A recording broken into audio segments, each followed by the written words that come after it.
Halo, selamat siang teman-teman. Hari ini ketemu lagi dengan Mega Wijaya.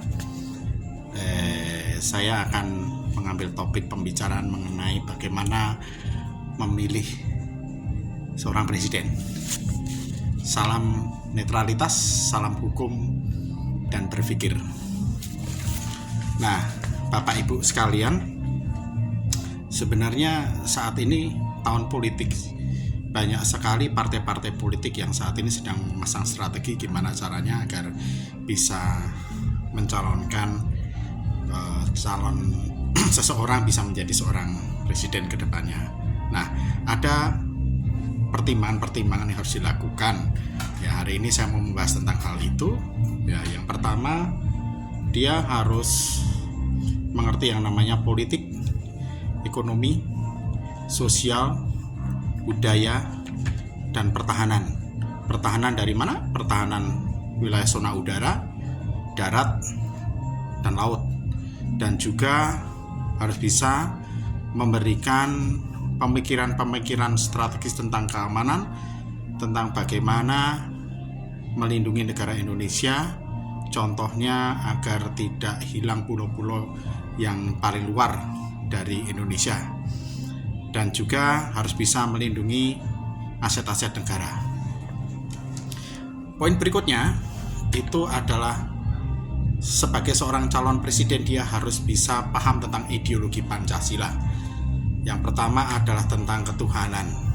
Karena Indonesia ini banyak agama, jadi dia harus bisa memberikan keamanan dalam bidang sila pertama ya, terkait dengan ketuhanan. Yang kedua adalah tentang kemanusiaan.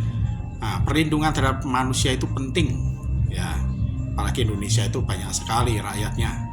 Lalu persatuan, banyak sekali suku-suku di Indonesia, jadi seorang calon presiden harus mampu menenangkan rakyatnya dengan persatuan dan kerakyatan ya. Nomor 4 itu kan terkait dengan kerakyatan ya, berarti dia harus mampu mendengar suara aspirasi rakyat karena dia adalah pilihan rakyat, jadi dia harus mengedepankan suara rakyat. Berikutnya adalah mengenai keadilan yang terkait dengan rakyat, itu juga harus diperhatikan ya, karena bagaimanapun juga Indonesia ini sebagai negara ketiga masih banyak di bidang keadilan ini masih susah sekali untuk diperjuangkan. Jadi seorang calon presiden harus mempertimbangkan akan hal tersebut. Berikutnya, seorang calon presiden itu harus mempunyai kemampuan untuk berdialog dengan para pemimpin-pemimpin negara lain.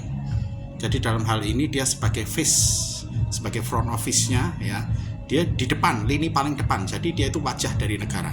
Jadi kemampuan dia dalam berretorika di hadapan kepala negara-negara lain itu juga diperlukan. Berikutnya ya, dia harus tahan kritik karena rakyat Indonesia ini sedang berkembang, negara ketiga, otomatis dia harus belajar terhadap kritik. Dia harus mau mendengarkan suara rakyat, jangan baperan. Nah, berikutnya adalah seorang calon presiden itu harus mempunyai kemampuan di dalam pikirannya, yaitu dalam segi filsafat. Yang kedua tentang konsep. Nah, konsep ini harus dia mempunyai kemampuan strategik yang hebat. Berikutnya adalah terkait dengan kemampuan metodis.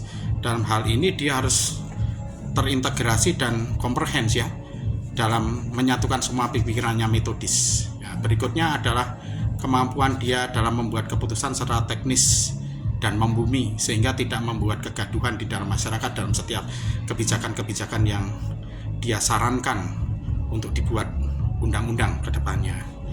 Terus tidak terpengaruh oleh isu-isu yang sifatnya sporadis dan tidak berdasarkan saintifik ya. Jadi dia harus tetap tenang menjadi seorang presiden suatu saat. Dan dia harus mampu membuat kebijakan internal dan eksternal secara hati-hati dan membawa keuntungan bagi rakyat dan bangsa Indonesia. Dia juga harus mampu meningkatkan ekonomi rakyat, dalam hal ini mempertahankan inflasi ya, atau kalau bisa deflasi ya. Dalam hal ini ya harus negara hadir melalui BPS Badan Pusat Statistik untuk kalau bisa ya inflasinya itu dipertahankan, terus kemudian dilakukan deflasi, tapi UMR dinaikkan sehingga masyarakat jadi well atau menjadi makmur seperti itu.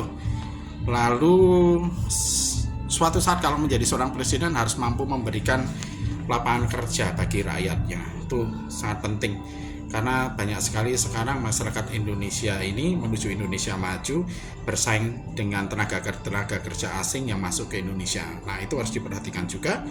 Lalu dia juga mempunyai kemampuan negosiasi yang menguntungkan bagi rakyat ya terhadap investor-investor asing. Dalam hal ini itu harus menjadi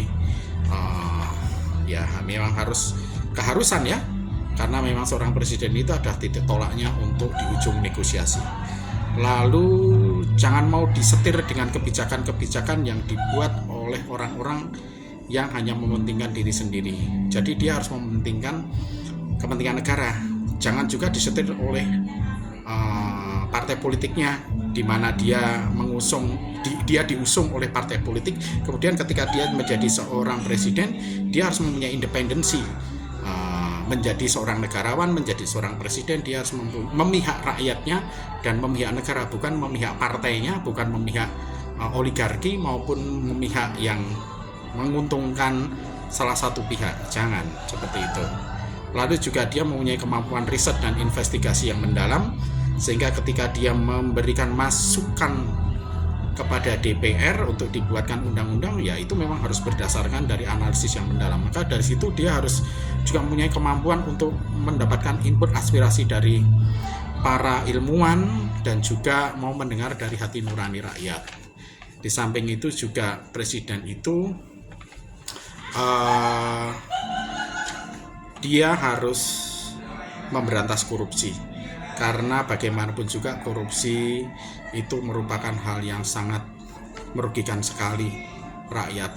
Dan satu lagi masalah perpajakan ya, karena banyak negara Indonesia ini banyak sekali pajaknya yang hilang karena berbagai manipulasi politik dan kepentingan dari orang-orang tertentu. Jadi negara harus tegas dalam urusan pajak, karena pajak ini adalah untuk kepentingan rakyat. Jadi betul-betul calon presiden kedepannya harus juga memperhatikan masalah perpajakan ini dengan baik.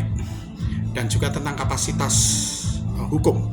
Jadi seorang presiden juga harus mengerti tentang hukum internasional dan juga hukum yang berlaku di Indonesia, sehingga ketika dia berbicara di depan publik, dia mempunyai kekuatan dan kemampuan dalam bidang kepastian hukum ini harus bagus. Dan juga jangan lupa bahwa ketika nanti sudah menjadi seorang presiden, dia harus membuat suatu evolusi dan revolusi, dan itu harus dilakukan secara bersama-sama ya, antara rakyat, kepolisian, TNI, seluruh aparatur negara, semua harus bersama-sama menuju kepada kemajuan negara Indonesia.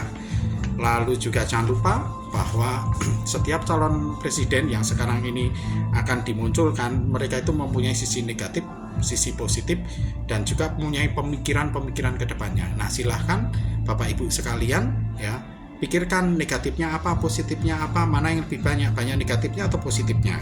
Pilih yang negatifnya paling dikit, pilih yang positifnya lebih banyak, dan pilih yang mempunyai kemampuan untuk memikirkan dan memajukan negara Indonesia. Dan jangan pernah terpengaruh dengan yang namanya intimidasi maupun mungkin serangan fajar dari beberapa partai, mungkin ada politik uang dan lain sebagainya. Jadi paham netralitas harus dilakukan. Jadi hal-hal seperti inilah yang mungkin menjadi salah satu katalisator untuk bagaimana Bapak Ibu nanti memilih pada saat pemilu. Demikian, salam netralitas, salam logika, salam hukum, dan selalu Indonesia Jaya untuk kebersamaan kita bersama.